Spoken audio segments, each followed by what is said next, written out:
Olá, bem-vindo a mais um Papo com o Editor. Estamos aqui nos estúdios da TV Estadão para gravar com o deputado Pedro Lupion, presidente da Frente Parlamentar da Agropecuária. A Isadora Duarte, que é repórter de agropecuária, está aqui comigo hoje. Deputado, muito obrigada por aceitar nosso convite. Eu que agradeço, cumprimentar vocês duas, parabenizar pelo trabalho e à disposição para nós tratarmos desse setor que é tão importante para a nossa economia. Deputada, já quero começar perguntando sobre o tema do dia, da semana, das próximas semanas, que é a reforma tributária. Tá uma expectativa em torno da apresentação do relatório do relator Aguinaldo Ribeiro. Hoje, quinta-feira, está tendo uma reunião em Brasília com os governadores. Do que já foi apresentado, das conversas que o senhor vem tendo com o relator e com os outros deputados, o que está preocupando o setor agropecuário? Bom, vamos lá. Primeiro, a reforma preocupava a gente totalmente. A gente tinha uma visão clara da PEC 45, muito negativa, uma oneração altíssima para o setor, praticamente 300% de aumento de tributação. De lá para cá, a gente vem conversando muito com o relator, num entendimento claro de que há vontade política para ver uma reforma tributária, nós entendemos isso, e que ela virá. Vindo essa reforma, a gente precisa salvar o nosso setor e, obviamente, tentar ganhos positivos para o setor agropecuário dentro dessa reforma. É óbvio que a gente não pode encarar a cadeia produtiva como uma coisa só. São vários setores, são várias áreas, vários segmentos, várias cadeias que são diferentes entre si e que precisam do tratamento diferenciado. A gente precisa deixar claro que as exportações não serão taxadas, a gente precisa respeitar o ato cooperativo, que é efetivamente o que possibilita as nossas cooperativas serem tão grandes e tão fortes. Essas alíquotas diferenciadas no setor precisam respeitar a realidade da produção de alimentos e de jeito nenhum de maneira alguma, tirar a competitividade do agro brasileiro. Os dados publicados há pouco pelo IBGE dizem que praticamente 80% do crescimento do PIB nacional foi por causa do agro. Só o agro sozinho cresceu 22%. Então, é óbvio que é um setor que precisa de respeito, precisa de apoio e não pode uma reforma tributária ser negativa. O que eu destaco hoje é que as conversas com o relator Aguinaldo Ribeiro estão muito positivas, estão muito boas. Ele já tem sinalizado positivamente sobre diversos pontos que nós apresentamos e estamos caminhando para encontrar um projeto um texto que seja adequado à realidade do setor e que seja benéfico para a agropecuária, mas principalmente para os produtores rurais. Presidente, um dos pontos defendidos pelo agro é o tratamento diferenciado e favorecido para o setor com uma alíquota menor que a alíquota geral que for aplicada. Mas outros setores, saúde, transportes, educação, também querem tarifas reduzidas. Qual que é o espaço nessa negociação para o agro ter uma redução de carga tributária? Bom, primeiro é aquilo que eu disse. Nós correspondemos a praticamente 1/3 do PIB nacional. Nós somos responsáveis pela balança comercial do país, positiva, mais de 50%, e nós geramos praticamente 30% dos empregos do país. O setor por si só já diz da importância e da necessidade de ter um tratamento diferenciado. Nós não aceitamos e não vamos aceitar de jeito nenhum, isso está muito claro para o relator, está muito claro para o presidente Arthur Lira e para os líderes partidários lá do Congresso, que nós não aceitamos de maneira alguma um retrocesso ou alguma medida punitiva aos produtores rurais. Nós vamos trabalhar e trabalhar muito. Aí depende da habilidade de convencimento e de lobby de cada setor. A nossa bancada é hoje uma bancada reconhecida por sua eficiência, sua capacidade técnica, e nós temos usado o nosso tamanho, a nossa força para proteger os interesses dos nossos produtores. Isso que a gente está falando é uma alíquota menor para o setor, é uma alíquota menor ao longo da cadeia. Se a alíquota que a gente está falando para os outros setores é 25%, teria que ser uma alíquota 50% menor? Ou... No mínimo, no mínimo. A gente tem defendido claramente. O que é? A gente tem defendido pelo menos metade da alíquota para os produtores pessoa jurídica, CNPJ. Temos que lembrar que 98% dos produtores nacionais, dos produtores agrícolas do Brasil, são pessoa física. Esses produtores não conseguem recuperar crédito. A gente precisa ter efetivamente a clareza da produção de alimentos e da competitividade da produção de alimentos. E para isso, a gente tem trabalhado com o relator, inclusive, em possibilidade de isenção de algumas cadeias. E a FPA, a bancada do agro, é a maior hoje no Congresso Nacional. E o próprio presidente da Câmara, Arthur Lira, vem falando, nós estamos conversando com a bancada do agro e sabemos que a bancada tem a capacidade de acelerar ou de barrar a votação da reforma tributária. O presidente Lira vem falando de votar a reforma na primeira semana de julho. Vocês vão apoiar essa votação na primeira semana de julho? O senhor acha que dá para votar isso antes do recesso parlamentar? Acho que são duas coisas completamente distintas. A vontade da celeridade do presidente Arthur não significa a vontade dele de nos ajudar. O presidente Arthur tem conversado muito comigo, nós temos conversado muito, ele tem uma habilidade enorme política, sem dúvida alguma, consegue controlar os interesses da casa, os diversos interesses da casa para buscar um ponto de de confluência, de entendimento, está nos ajudando muito para melhorar o relatório e deixar o relatório do deputado Aguinaldo positivo para o nosso setor, para possibilitar o nosso apoio da agropecuária a esse projeto. Quanto ao timing, eu particularmente não gostaria de votar antes do primeiro semestre. Não acho que teríamos espaço para isso, até porque a partir do momento que o deputado Aguinaldo apresentar o texto, aí que vai começar a guerra, né? Aí que vários setores vão querer seus interesses, vão questionar os interesses dos outros, vão questionar o que um está ganhando, o outro não está ganhando. A grande verdade é que a gente precisa entender que cada setor tem os seus responsáveis, cada setor tem a sua articulação, e cada setor vai botar à prova agora a sua habilidade de convencimento, né? A sua capacidade de articulação. Nós temos isso reconhecidamente muito forte dentro do Congresso, e temos trabalhado para isso. A fala do presidente Arthur ontem e hoje de que não existe reforma tributária sem o agro demonstra a importância que tem a nossa bancada hoje na condução do Congresso Nacional e do país, né? Então é óbvio que nós apoiaremos a reforma a partir do momento que ela esteja clara em relação ao nosso setor e, obviamente, nós estamos trabalhando para chegar nesse texto. Por que o senhor acha que não deve ser votado ainda no primeiro semestre? Acha que não tem tempo? Não é por falta de iniciativa, não é por falta de vontade política, é por tempo mesmo, né? Existe essa próxima semana tem o São João, né? O São João é característico que no Nordeste brasileiro tem as festividades todas, é normal que os parlamentares de lá não estejam presentes no dia a dia do Congresso, então vai se resumir a primeira semana de julho, né? Eu não sei se nessa primeira semana haverá tempo suficiente para isso, mas da nossa parte, do setor agropecuário, sabendo que virá uma reforma tributária, nós estamos salvando o nosso setor e o relator Aguinaldo Ribeiro tem feito um grande trabalho nesse sentido. Presidente, outro tema caro para a bancada ruralista é o marco temporal para a demarcação de terras indígenas, né? O projeto está no Senado, a bancada pede urgência, o presidente do Senado, Rodrigo Pacheco, descartou acelerar a tramitação do projeto. Em que pé está esse projeto e qual que é a expectativa da bancada com a tramitação dele? Bom, o problema é muito maior no STF do que no Senado, né? Nós fizemos nosso papel na Câmara, aceleramos a tramitação, fizemos uma votação fortíssima, né? Em 20 anos depois conseguimos uma maioria contundente no plenário e entregamos para o Senado o projeto para que o Senado faça a sua parte. É óbvio que a gente não pode exigir do Senado a celeridade que a Câmara teve, porque trabalhou 20 anos lá, né? Então, precisa o Senado passar pelas comissões. A sinalização que nós tivemos do presidente Rodrigo Pacheco é que vai passar pela Comissão de Agricultura, vai passar pela CCJ, isso demanda um tempo.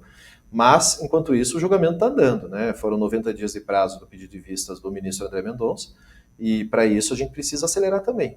Eu entendo que não teremos o tempo hábil de aprovação no Senado antes desses 90 dias. Me preocupa isso, me preocupa o recado para o STF, né? Mas, de qualquer maneira, o voto do ministro Alexandre de Moraes já foi bem melhor do que o voto do ministro Fachin. Agora eu trabalho dentro do STF para formar as maiorias, né? Mas eu entendo que é um risco gigantesco para o país. Nós estamos falando de uma questão de regularização fundiária, de direito de propriedade, de respeito à Constituição. Em momento algum estamos falando de ataque a etnias ou a povos originários. O que a gente precisa é a letra fria da lei deixar claro o que é, né, o que é passível de demarcação, o que não é e a temporalidade disso. A Câmara não atropelou o processo ali no final da votação, uma votação de madrugada? O presidente Arthur Lira pautou muito rapidamente foi votado.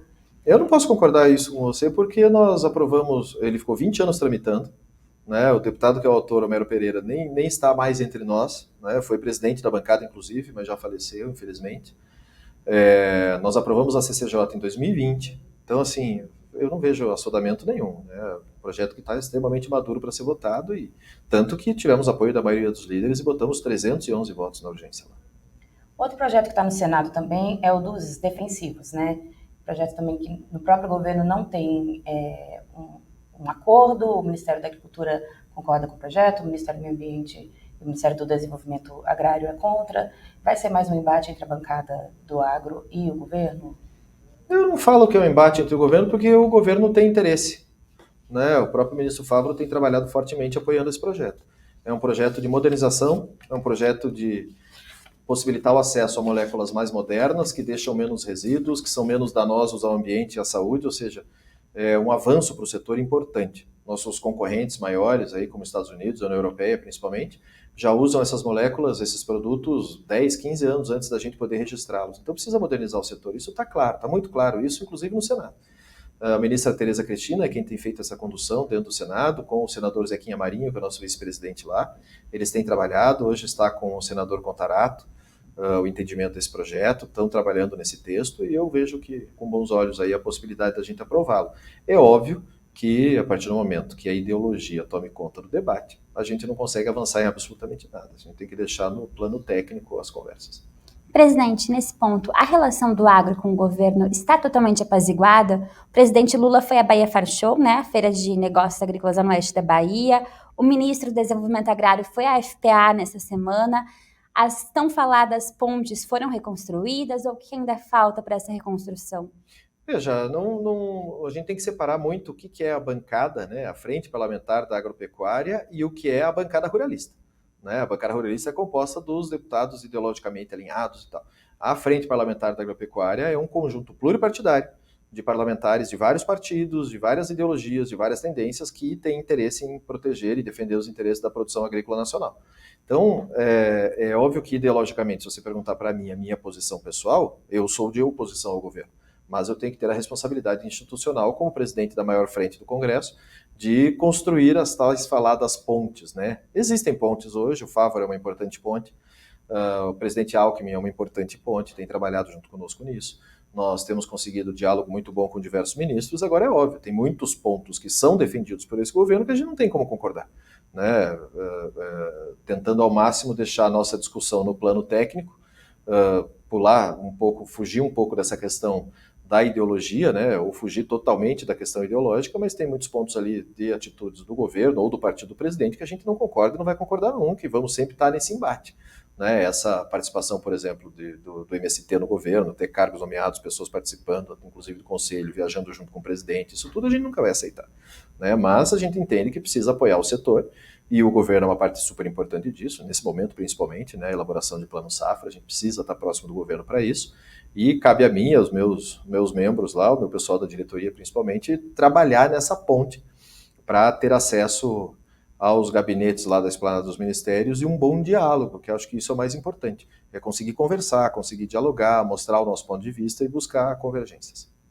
Esse governo tem sido muito criticado na articulação política, né? Agora que o próprio presidente Lula teve que entrar nessas conversas, diretamente ali com o presidente da Câmara, Arthur Lira, o senhor tem conseguido conversar com esse pessoal da articulação política, com os ministros dessa parte? É uma ponte que o senhor tem construído? Não. A articulação política do governo passa longe da FPA. Né? A gente não tem tido esse contato de maneira alguma. Quem tem feito essa ponte é o Ministério da Agricultura. Né? Esse que tem sido o nosso caminho ali dentro. É óbvio que tem vários parlamentares que fazem parte da bancada, que são aliados do governo, fazem também essa ponte razoavelmente, conversam com os ministros, conversam com o governo, mas a articulação em política, efetivamente, seja Rui Costa, seja Padilha, nunca estiveram na frente, não conversaram conosco e também não buscaram. Né? Então, é algo que a gente tem deixado muito mais no plano do setor, por ser uma pauta setorial, efetivamente, do que na questão política. E a CPI do MST, como é que o senhor vê até agora como ela vem sendo conduzida? E é um foco de desgaste também na relação do setor com o governo? Esse é um ponto que nunca vamos ter convergência, né? Esse é um ponto que a gente sabe que efetivamente não vai haver concordância. Até é bom para nós essa CPI, porque ela tirou de dentro da FPA esse debate. Né? Então, esse debate hoje fundiário está na CPI, esse debate desses movimentos está junto com o Zucco, com o Salles, com o Kim e tantos outros parlamentares que fazem parte da nossa frente que estão lá dentro. Então, esse ponto de atrito ficou lá na CPI, tirou um pouco do foco da nossa frente parlamentar para que a gente possa trabalhar nos temas que efetivamente podemos resolver, né? Porque enquanto o governo continuar apoiando esses movimentos criminosos, a gente não vai conseguir resolver absolutamente nada. Vai ficar uma discussão política de quem grita mais, quem faz mais, e infelizmente é o que a gente tem visto. Né? A CPI começou muito mal, começou com um movimento muito grande de ataques pessoais entre os parlamentares, depois a coisa acalmou, apaziguou, o Zucco tem conseguido uma postura muito boa de presidente na condução ali, estamos trabalhando para apaziguar os ânimos ali, para que efetivamente a gente possa ter um resultado efetivo da CPI, que é o objetivo dela, da investigação, né? Mas, enquanto isso, nós, na FPA, na nossa frente parlamentar, na nossa bancada, a gente tem trabalhado nos temas de tramitações de projetos e busca de interesses do nosso setor junto ao governo. Presidente, na próxima semana, o governo anuncia o Plano Safra da Agricultura Empresarial no dia 27 e da Agricultura Familiar no dia 28. em meio às dificuldades orçamentárias da Fazenda. Nós apuramos aqui no broadcast que o Ministério da Agricultura pediu 18 bilhões e 500 milhões para a equalização das linhas para médios e grandes produtores, e o ministro do Desenvolvimento Agrário pediu 8 bilhões e 500 milhões para a equalização, para a subvenção dos juros das linhas da agricultura familiar, o que daria um total de 410 bilhões para o Plano Safra total. Na sua avaliação, qual vai ser o Plano Safra possível, sabendo que os recursos do Tesouro são escassos, estreitos? Vamos lá, o que a gente tem ouvido falar, e ouvido muito dos ministros principalmente, é que será um plano safra robusto. Né? Serão planos safra robusto, né? Vamos falar lá no plural aí, porque agora são 2 ministérios para resolver. Mas a gente tem apresentado a demanda do setor. Né? A demanda do setor são 25 bi para equalização, para possibilitar um volume de negócio de 460 mais ou menos, que ainda tem um pouco desse atual plano safra que precisa ser recomposto. Não acho que o governo chegará nos 25. Tá, acho isso longe. Se for para apostar e para dar um chute aqui do que seria mais ou menos esse volume de equalização, vamos falar em algo em torno de 20. Existe uma iniciativa do governo que eu acho louvável e positiva, que é o tal do Plano Safra Sustentável, né, de diminuir a taxa de juros para aqueles que têm boas práticas, inclusive de cadastro ambiental, plantio direto, ganhos e tal. E essa equalização de juros custa dinheiro também, né? Cada ponto percentual custa bilhões aí para fazer a equalização. Então, o governo tem que entender quais são suas prioridades. Né? A gente precisa falar de preço mínimo de volta, algo que a gente já não falava há alguns anos. Né? Essa queda vertiginosa de preços, tanto de soja quanto de milho, obriga a gente a falar de preço mínimo mais uma vez, apesar que as notícias ontem e hoje são um pouco melhores, está subindo um pouco. A gente precisa de seguro, muito de seguro. Nós precisamos pelo menos 2,5 bi de seguro. Precisa isso estar dentro desse valor. Então, é ver onde é que a gente vai buscar esse montante. E lembrar que a gente precisa de linhas robustas para que elas não acabem muito rápido. Né? Infelizmente, o Plano Safra passado, que foi uma saída de pandemia, com uma crise financeira gigantesca, uma dificuldade enorme, nós conseguimos os 13,5, depois mais 2, e os recursos foram escassos a ponto de acabar em praticamente uma semana. Então, a gente precisa buscar esse fomento para os produtores para que ele tenha condições de linhas importantes, como o Moderfrota, que ficou muito aquém na passada, o cooperativismo ficou muito aquém, e agora a necessidade clara e real, com o incremento da produção de milho, a necessidade clara e real de armazenagem. Né? A gente precisa ter uma linha específica para armazenamento, isso está sendo discutido também. Mas se for para chutar um valor aí, eu acho que eles vão tentar chegar em 20. Não sei se chega, mas vão tentar chegar nisso. Os bancos privados estão preocupados em como ranquear os produtores para dar esse benefício, né, esse desconto ao produtor com comprometimento socioambiental. Por parte dos produtores, há alguma preocupação também em cumprir, em atender esses requisitos para ter acesso ao crédito? Pelo contrário, os produtores gostam da iniciativa porque a agropecuária brasileira cumpre o Código Florestal e isso já denota boas práticas. Né? Hoje, raros os casos que não tem plantio direto, que não tem área de preservação permanente, que não realizam boas práticas, que não registrou seu CAR ainda. Então, a grande maioria dos produtores seria beneficiado com um sistema desse. Né? Precisa ver como é que o governo vai conseguir operacionalizar isso, né? Algo que demanda muito trabalho. Tem muitos estados que não conseguiram nem fazer georreferenciamento de CAR ainda. Então, como é que eles vão conseguir buscar recursos e equipamentos e tecnologia necessária para, em pouco tempo, enquanto as linhas ainda estão disponíveis, conseguir georreferenciar essas propriedades e contrapor, né, entender onde que tem boas práticas, onde que não tem e quais seriam esses valores. O senhor falou que acha que vai chegar em 20 bilhões? Não, eu acho que pode chegar em torno de... É um valor que atende o setor? Boa parte. Nosso pedido é 25, como eu disse, né? Uhum. Então, é aquém do que nós gostaríamos, mas, se for o possível, que seja um possível razoável, né? É importante dizer que o passado foi muito ruim. Isso eu tenho que deixar claro, reconheço, foi muito ruim, foi um momento muito difícil. Não existia dinheiro para poder fazer.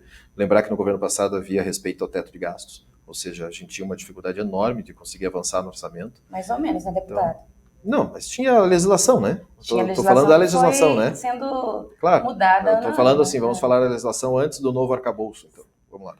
Então, assim, uma dificuldade grande de conseguir chegar no montante, né?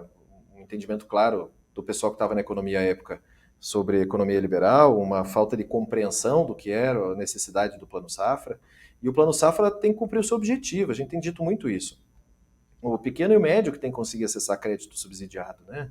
A grande agricultura, o grande proprietário ou os grandes grupos econômicos da agropecuária, esses conseguem juros mais baratos, né? Então é importante que a gente consiga transformar o Plano Safra cada vez mais para que ele possa atender aquele que efetivamente precisa desse acesso facilitado. Lembrando que talvez um dos maiores ganhos que a gente poderia ter seria trabalhar junto à economia, junto ao governo, para mudar o período, né? Tirar o Plano Safra de julho e botar ele em janeiro, né? Para calcular o ano fiscal junto conosco. Ou seja, a gente conseguir participar da divisão do bolo quando o bolo está inteiro, não na metade, né? Isso seria Vocês muito já bom. levaram essa demanda para o Haddad? Não tive ainda com ele essa conversa, mas é uma... Simone Tebet, né? Não sei. Com a Simone Tebet já conversamos, sim. E Já, ela... Estudar, né? Vou estudar. Mas ela falou se gostaria? Não, ainda não, Algum... ainda não. Foi um momento ruim de conversa nossa, a gente estava discutindo arcabouço, então, né? Muitas prioridades, né? Muitas prioridades.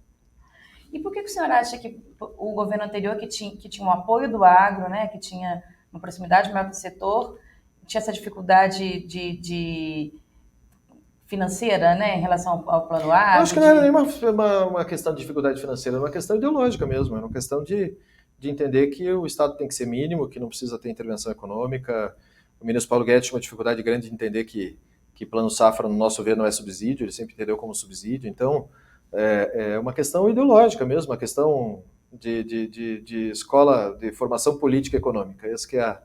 Essa que é das escolas da economia. E eu também sou formado em economia liberal. Eu cursei o Friedrich Naumann na Alemanha. Então, para mim é difícil também. Mas eu tenho que entender que o setor tem a competitividade que tem por causa de apoios como esse. Lembrando que quando se faz o comparativo com outros países e com os nossos maiores concorrentes, o Brasil é o que tem menos apoio estatal para a agropecuária, apesar de pouco mais de algumas décadas aí ter conseguido subir a produção a produção agropecuária de 30 milhões de toneladas para 315 milhões, que é a previsão esse ano, né? Mesmo assim, a gente tem entraves grandes, dificuldades grandes aí com acesso a crédito e seguro, principalmente, que é hoje uma das grandes preocupações. Lembrando que a gente tem que falar de El Niño, de Laninha, de Argentina, de Rio Grande do Sul, que está indo para a 4ª safra em defasagem, então precisa dar esse apoio aos produtores. Deputado, falar um pouquinho da questão política, o senhor é do Progressista, né, que é um partido chamado Centrão, geralmente não gostam de ser chamado de Centrão. Não é isso, eu já explico. E também é do mesmo partido do presidente da Câmara, Arthur Lira, que vem se aproximando, digamos, nessas últimas semanas do governo, né? Diz que fizeram as pazes ali nas últimas reuniões. Vamos ver até quando dura. Não sou chamado para essas conversas. E tem uma possibilidade agora de o PP vir a ter um ministério, vir a entregar a base do governo. O senhor acha que isso pode acontecer? O PP pode ser o partido da base do governo Lula? Bom, primeiro eu ressaltar o seguinte, eu entrei na política pelo PFL jovem, então eu sou de direita, minha formação é de direita, me formei em economia liberal, então assim, o Centrão para mim me causa arrepios. Mas com a fusão do PSL com o DEM à época, essa criação do União Brasil, que virou também uma massa amorfa aí de ideologias, eu tive que sair, não tinha condições de ficar, vim para o PP, fui muito bem recebido, agradeço muito o partido, tenho um alinhamento muito bom com o presidente Arthur Lira, com o nosso presidente do partido, o senador Ciro Nogueira, que tem um pensamento ideológico similar ao meu. Então, se o PP quiser participar do governo Lula ou estar na base do governo Lula, não será com a minha participação, né? E se for consultado dentro do partido se o PP deve estar no governo, eu vou ser o primeiro a dizer que não. Então, infelizmente, não sou eu que controlo, né? Não sou um cacique partidário, entre aspas, dentro do PP, mas se depender de mim, não estaremos na base desse governo. Pelo contrário, entendo que as demonstrações que o presidente Arthur Lira deu para o governo, principalmente naquela votação da questão dos ministérios, ele salvou o governo, para depois ser tratado do jeito que ele é tratado por esse governo e a maneira como o governo se refere a ele. Então, se fosse ele, já estaria com a oposição declarada há bastante tempo. Então, a gente teria muito assunto, mas infelizmente a gente já está chegando ao final do nosso tempo. Queria agradecer a presença do senhor aqui pessoalmente na nossa redação, nos nossos estúdios. Agradecer a Isadora Duarte, que participou comigo na entrevista, os nossos técnicos, Bruno Nogueirão e o Ricardo Negratia, e principalmente aos assinantes do Broadcast Político. Até a semana que vem com mais um Papo com o Editor.